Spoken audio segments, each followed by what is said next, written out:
अलवर जिला collector doctor आरतिका Shukla आज सामान्य चिकित्सालय अलवर एवं शिशु एवं महिला चिकित्सालय का औचक निरीक्षण करने पहुंची, जहां पर उन्होंने व्यवस्थाओं का जायजा लिया। साथ ही वहां साफ सफाई व्यवस्था को नाराजगी जाहिर की। इसके साथ ही वहां पर उन्होंने दिशा निर्देश दिए कि सफाई कार्य सुव्यवस्थित रूप से कराया जाए और वहां हो रहे मरम्मत के कार्य टाइमलाइन के अंदर ही पूरे कराए जाएं। मैंने आज जो विज़िट किया जनरल वार्ड से शुरुआत की थी, लैब से। तो मेरा तो यही एक फोकस रहेगा अभी कि more than quality of care, अभी हम क्लीनलीनेस पे फोकस करेंगे विद इन द अस्पताल प्रेमिसेस। तो शॉर्ट टर्म में अगले 1 से सवा महीने में मैंने कुछ टास्क भी दिए हैं। पीएमओ साहब ने भी बताया कि बहुत सारे काम अभी इनके ऑनगोइंग है, तो हमारी पूरी कोशिश रहेगी कि उन कामों को टाइमलाइन में हम फिनिश करें।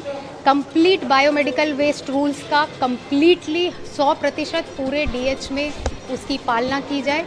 जो भी पेंडिंग वर्क्स हैं, चाहे वो आरएसआरडीसी के हों, यूआईटी के हों, जिन वजह से मैंने देखा कि कंस्ट्रक्शन मटेरियल बहुत ज़्यादा अस्पताल परिसर में है, हम उसको फोकस करके उसकी जो निर्धारित टाइमलाइन है, मुझे बताया गया 3 महीने है, 5 महीने है, उसके पहले फिनिश करने का हमारा फोकस रहेगा।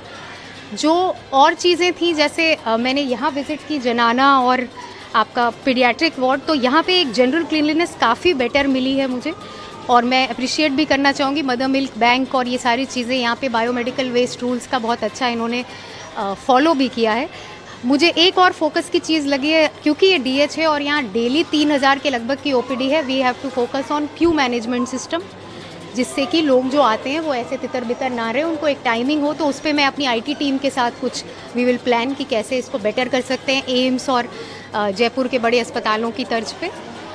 बाकी जो इश्यूज़ हैं, स्मॉल इश्यूज़, मुझे गंदगी के पैन और ये सारे जो मिले, वो विद इन 1 वीक मेरे जो टीम है यहाँ पे, आज एसडीएम साहब और कमिश्नर साहब मेरे साथ हैं, वो रीचेक करेगी और मेरी पूरी उम्मीद है कि टीम इसको रेक्टिफाई कर लेगी इन 1 वीक। नर्सिंग स्टाफ की यहाँ पर कमी है बिल्कुल बहुत ज़्यादा। बिल्कुल, ये मुझे अवगत कराया गया है, तो इसके लिए मैं अपने स्तर से भी सरकार को एक चिट्ठी लिखूंगी और जो इन्होंने बताया कि इन्होंने लिख रखी है उसको फॉलो अप भी करेंगे।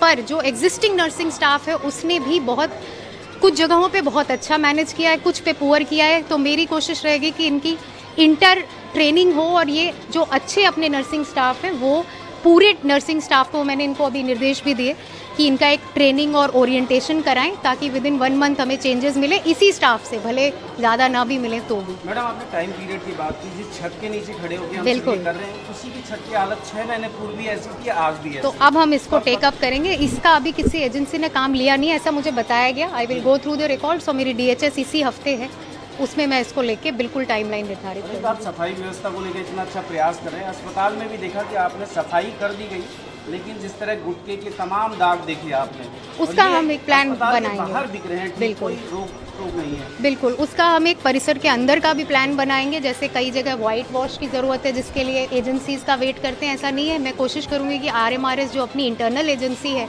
जिसमें मैं और पीएमओ साहब हैं, हम उससे ही ये छोटे छोटे काम कराएं।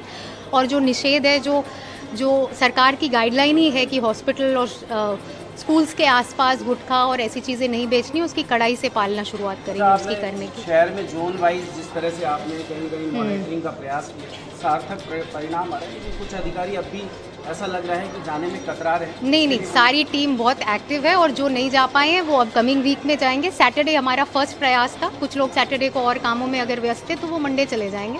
हमारा पूरा फोकस रहेगा, इस काम को प्रायोरिटी माना है तो शहर को स्वच्छ तो बनाएंगे। Thank you.